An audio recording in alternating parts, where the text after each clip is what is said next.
Recording in progress. Hello and welcome. Hi everyone. Yes, welcome to the Mind Massage. And it is the 6th of August, I think. I don't even know the date today. Isn't that a nice little sense of freedom, though, to not know the date? Yes, it is. Comes along with its own kind of bondage, I suppose, right? With that question mark that we're all terrified of, but there's probably something freeing in it. Yes, it is. I think it's just letting go and not bringing it back to the anxiety of what do I have to do? How do I have to fit in the box today?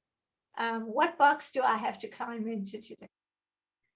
And what box do you have to climb into today on August 6th? Oh,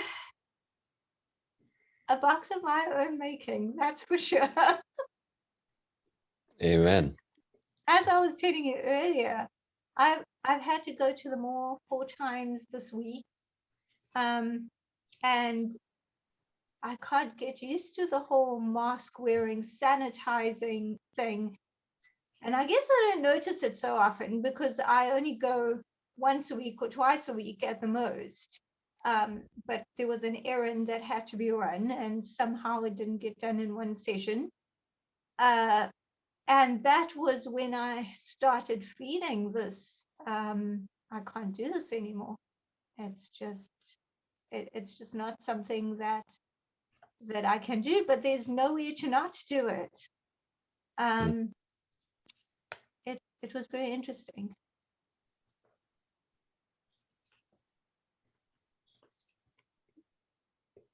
I think you are echoing a lot of what is a global frustration, of course. Yeah. And it's certainly the phrase of a spiritual woman who's walking through her life to say something like, there's no way to not do it. That's actually brilliant. And we were talking last week about lamentation and feeling the closure, feeling the loss, the pain. That's what grief psychologists have been trying to figure out for years and years and years. And the spiritualists and the metaphysicians and the real healers of the planet know that there's nothing to figure out, right? It's not a psychotherapeutic intervention. It's not a figure out the puzzle and there's a right way to go, because there is no right way to go, because there's nothing wrong. And that's a hell of an exclamation point to come to, right? When you're in the middle of something that doesn't look like fun. Mm-hmm.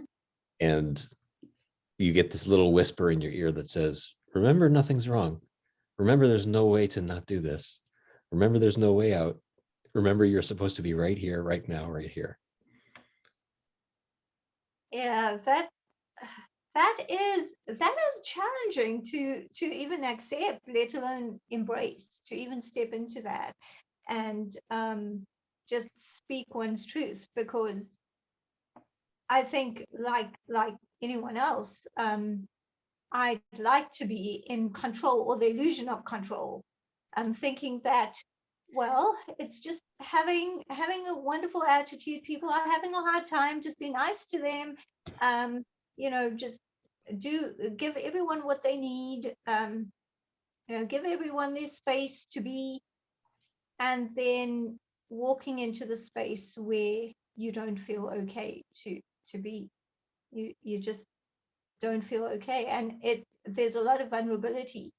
I haven't posted on social media for, I think, more than a week, but I think that a lot of people are feeling this way, that there's a truth there, that there's something unspoken. And you coined it in such a wonderful phrase, where the title that we've used for this mind massage episode is UNherd Echoes, HERD, because we've got to step away from the herd and actually be able to say, this is how I feel as an individual. Have that courage to just step in and say, actually, this is not okay. This doesn't feel okay. And I can't cope today.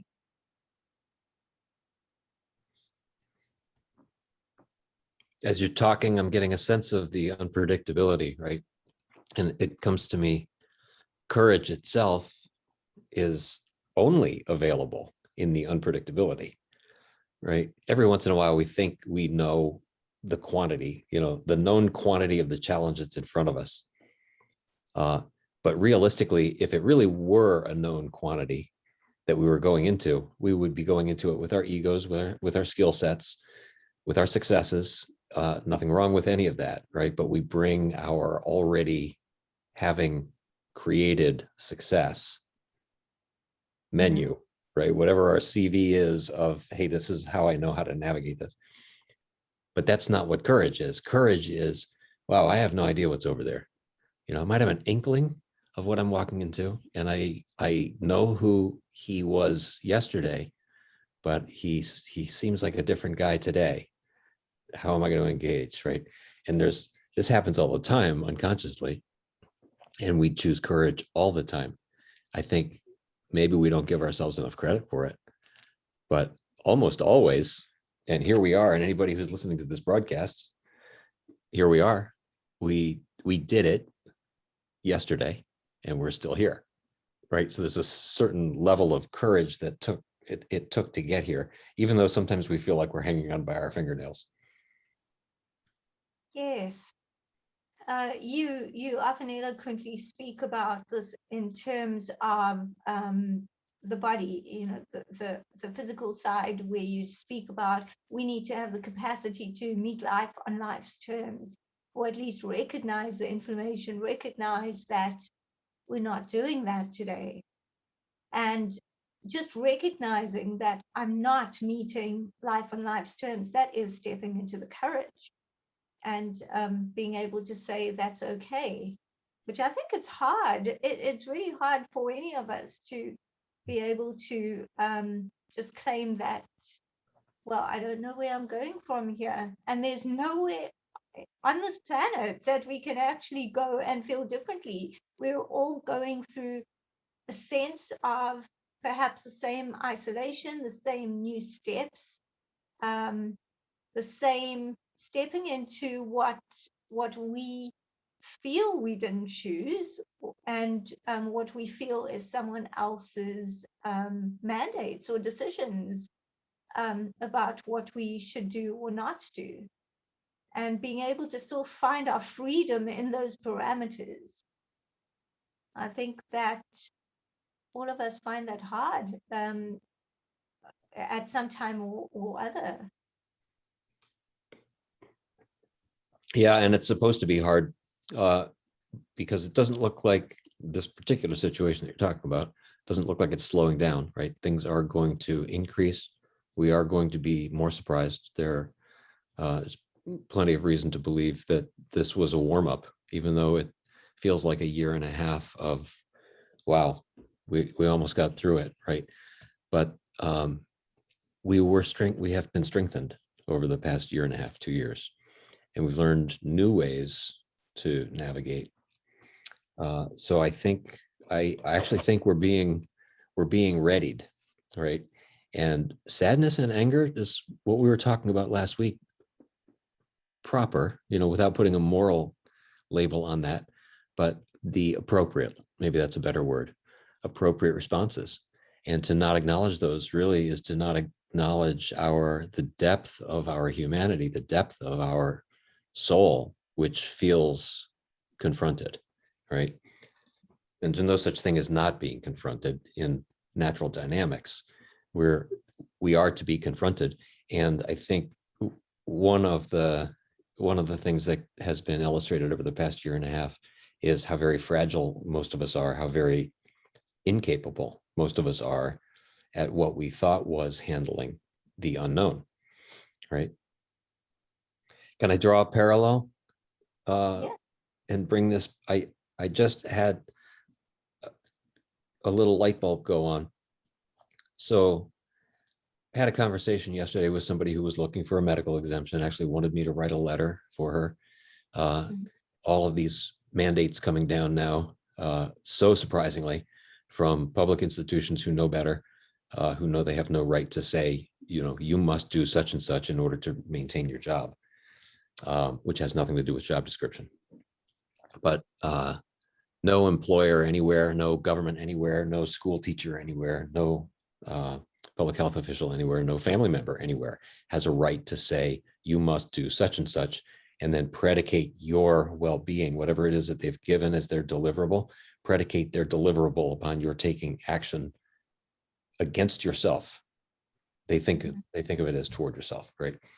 So that's my little tirade to the side. So we were talking about the exemption, and there's certainly plenty of people and there's plenty of pathways. And if anybody here is listening and needs that, we can help with that to get whatever letter you need written. But there's a part two to the conversation. Part two of the conversation is why were we a receptive space for that letter to show up in the first place? Why, as a social fabric, have we been hiding, or what have we not been able to draw the boundary around as far as personal sovereignty, such that somebody actually can approach me and say, hey, if you want to keep your job, you're going to have to take a shot, without the very first reaction, which is, that's really funny, man. That's you got to be kidding, right? And a healthy thriving creature kind of sees those affronts as almost childish, right? Then at the other end of the spectrum, maybe malicious, but rarely, and it doesn't matter even what the intention is of the people bringing that confrontation. It's our inability in the first place to be offended, right? That doesn't mean throw a tantrum or punch the guy in the face. It means, do I have an inner sense of sovereignty such that I will be offended? It's mandatory by things that are outside the realm of what I want to create for myself. Yeah, like we're supposed to feel that, and then we're supposed to be able to identify it in the moment and do something about it. And we talk about that all the time about in the physiologic world, which is, thank God there's a medication that can take care of this, but we're really hiding from the situation if we turn the body off and stop it from speaking, right? And then all of a sudden, whatever the underlying problem is at hand, which is, hey, I couldn't handle this in the first place, continues to grow, right? But the, hey, I couldn't handle this in the first place, that's the same dynamic. It's a body that can't handle it, which becomes chronic disease, and it's a body politic or an institution or some sort of agency or tribe or family or whatever who can't speak the right thing in the moment. Hey, I can't handle this confrontation in the moment. So we table it a little bit, off it goes, and then the disease grows. And here we are a year and a half into the disease, unspoken, right? And there are lots of different ways why we don't speak. Yeah, there are. And I just want to say, if you're listening to this, what is it that you're feeling so empty about, or you're feeling helpless about, or powerless about, or perhaps you feel that sense of personal sovereignty that Tom was talking about, but you don't know how to step into meeting life on life's terms. It just doesn't seem doable to you. So what is that for you? And it could be anything, but let's just like take away all these barriers, take away all these facades that we put out. And let's just say all of us have had a sense of isolation. All of us want to be able to do what we believe and to know that we won't be challenged on a level where we're having to do things that conflict with the deepest sense of truth within ourselves. And if it does, what are we going to say or do about it? And that's where we go to unheard echoes. So that's the second part of this. We have these feelings. And can we feel the sense of empty? Tom, we were talking about this earlier, that can we feel this sense of emptiness and see it as the turning point? That saying that, okay, I am empty, I'm spent, I don't know what to do, I'm not coping, and be able to see that this is the turning point to take the step into our personal sovereignty within the realms we are in. How can we do that? I think that's a good point for the next point to discuss. How are we going to do that when we feel a sense of emptiness and helplessness?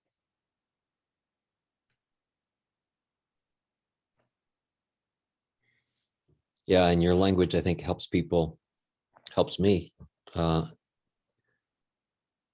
look in the mirror and call a spade a spade. Yeah, call the thing what it is. Because you're right. You started this by saying a box of your own making. And when we really can look around and say, this is what I feel, this is what I feel, this is what I feel, this is what I feel, without a label at all, without no morality, there's no good or bad to it. There is, this is how I feel about such and such. And the more deeply we can do that, I think, the more deeply we foot ourselves in the box of our own making. And we sometimes say that in a negative way, but it's a very empowering way to say it, because that's not a victim mentality. If it's a box of your own making, right? If we did it, we can undo it if we choose. And we don't necessarily need to know how we are going to undo it, but I think that's a space of quietude. It's a space of chosen waiting, right? A lot of times we're forced into a place of waiting, but if we know that we are agent in the creation of the box, that waiting can be a choice. And there are lots of different ways we stop speaking. I was thinking about this. Can I roll through 4 or 5 scenarios that illustrate where people stop talking? Please do. Yeah. We were talking last night about what are the great silences, right? So just as a question, I actually wrote it down on the top of a journal page, and the rest of the page was empty. And probably for an hour, maybe 2 hours, and I didn't necessarily focus on the sentence, but it was a question, right? And then it occurred to me somewhere along the way, there are a lot of reasons in a state of awe, right? So here are the reasons we stop speaking or we stop expressing, right? I'm speaking from my ego right now. My brain is doing most of the thing. I kind of have an idea what I'm about to say. To whatever level of attachment I have to that idea, it feels important, right? And so I speak with different emphasis and blah, blah, blah. It's kind of funny to watch ourselves doing that, because almost always it's a defense. It's not awe. It's not bliss. No matter how happy we are as we're speaking the thing, real awe is one of the great silences. And that's the first thing that came to me. You know, what makes people stop talking? And what I wrote was the truly novel, if it's indescribable. You know, you see a brand new canyon from a new place, or you see a sunrise, or you see a tree in a different way, or, you know, this morning I saw a cicada climbing up my patio umbrella, and truly novel, right? And we stop speaking. And then there's a slope of this is not the beautiful, awesome silence. So why do we stop speaking otherwise if we're not in awe and wonder? I stopped speaking. I wrote down, I sinned against my highest me / mankind. So when I know, whatever that is, whatever I've done, that I did something so different from what the real me would have done, or what my version of ultimate mankind would have done, that's what I would call shamed silence, right? So that's it's a self-generating. There are plenty of abuse situations, you know, where we really are victims. We do find ourselves in a place of having not spoken long enough when that thing first showed up, and it can come from an abusive partner, or it can come from an abusive employer, or it can come from an abusive government. It can even come from an abusive self, although we're not so conscious of that. But in those places where, hey, I didn't handle it the first time, you know, I didn't say no the first time, then we become inured to it, and we move into a place of scared to say, right? That's mortifying abuse from the outside. and then we stopped talking. That's a scared to death. And again, it's probably a proper scared to death, but it was an inability in the moment that led to a progressive. So that's probably the most vexing, right? Because in a place of learned helplessness, we really are at rock bottom from, as far as personal resources go, and it's hard even with help. But that's why it's even more mandatory to have herd and to have community around. That would probably be the most the most saddening, since we're talking about sadness, right? And angering, the most angering for somebody to see, if you know somebody who is undergoing that, and I think we all do, right? It's proper to be scared for them.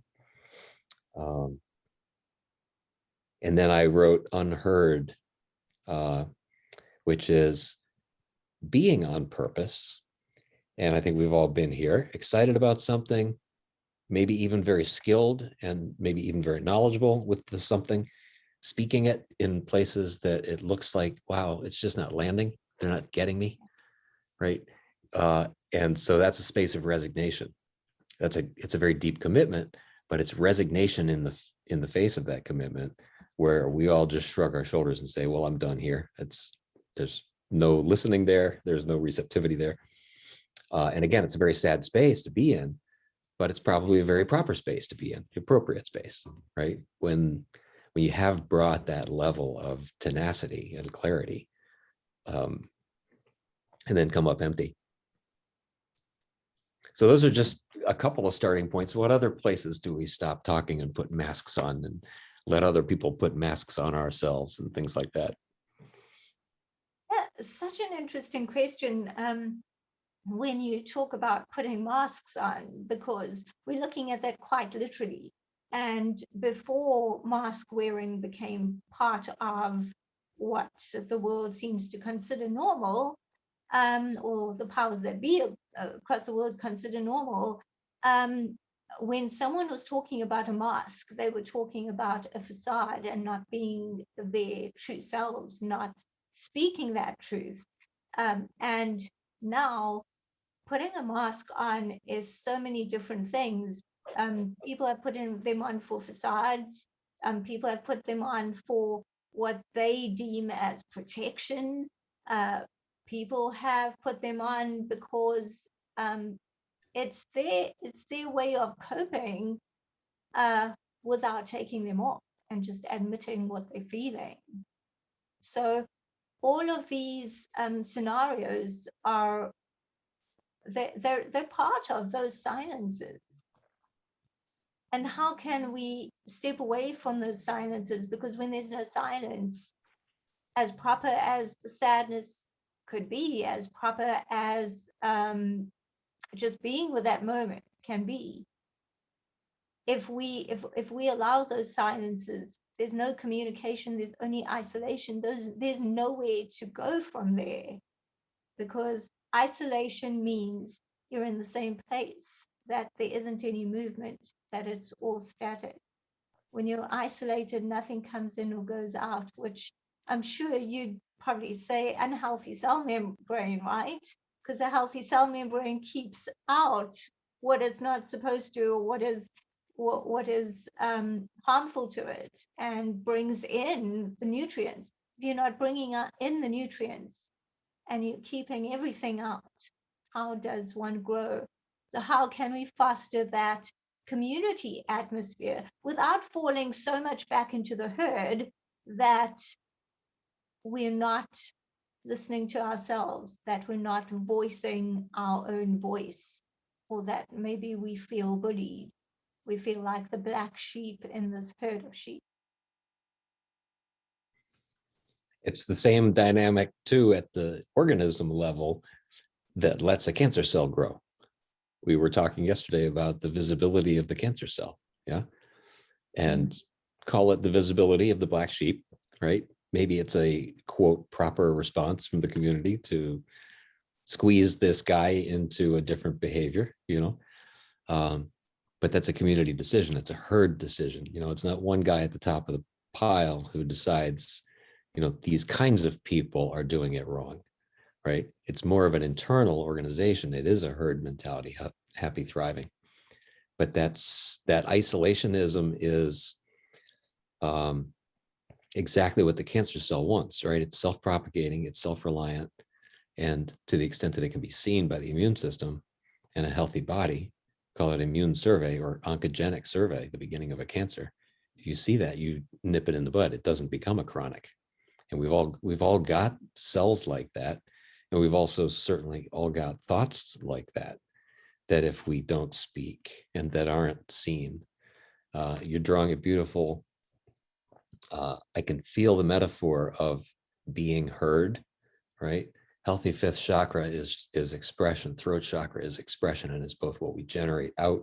It's also what we generate in, right? So having a healthy fifth chakra and all the different ways that we work on that it's a communication dynamic, and it's almost got nothing to do with me as an individual, right? It's a communication dynamic that lets me be in that flow of what you're talking about, the organic generation of a community conversation that is supposed to be a little bit surprising. It is a novel situation.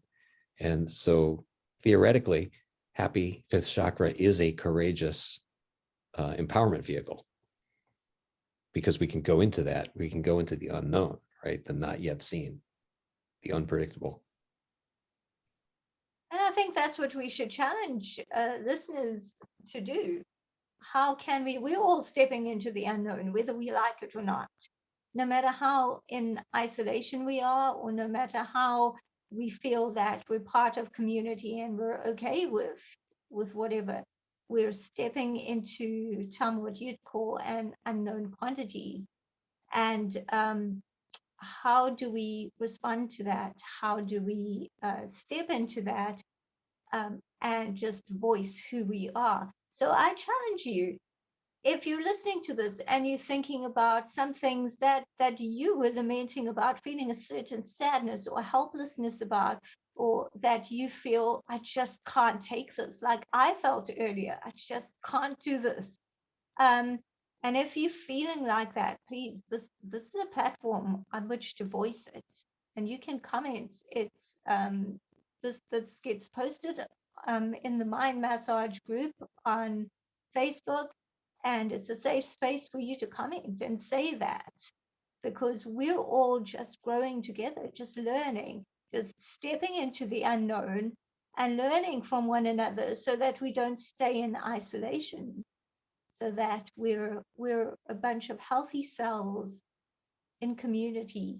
And it's okay for us to be sad. It's okay for us to not know where we're going to step next. It's even okay for us to feel sad and helpless and angry and frustrated, all of which I have felt this week. It's okay to be vulnerable. And the important question is, what's our next step? And we can voice that together, and we can help each other into that. Beautifully said. Thank you.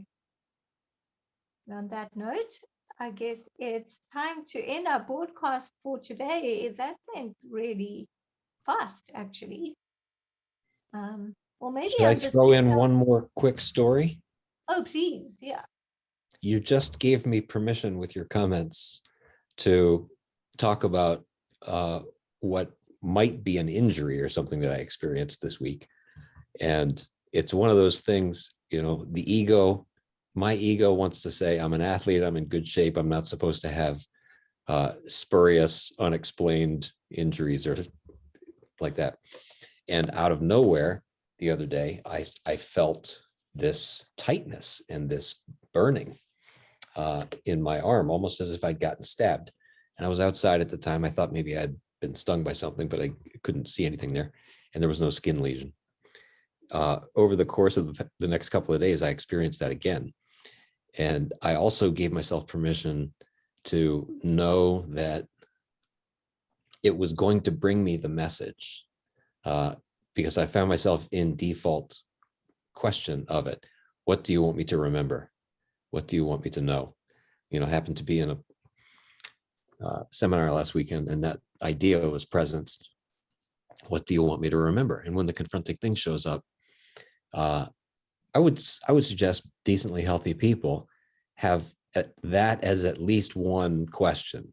You know, we've got all the other questions too. Why the hell is this happening to me? Why now? We've got all that, right? But also deep inside that we don't access a lot is, okay, I'm ready. What do you want me to know? And not having to have access to details of what it is, it gave me strength to know, well, something's happening there that is definitely in my own good, because there's no such thing as not, right? In the evolution of our being, it is the appropriate thing is always being done for us to help us evolve. And so that was a space to be in that was very calming. And to echo your earlier phrase, there was no way that I could not do it, right? There's no way that I can not experience the pain. So why complain about it, right?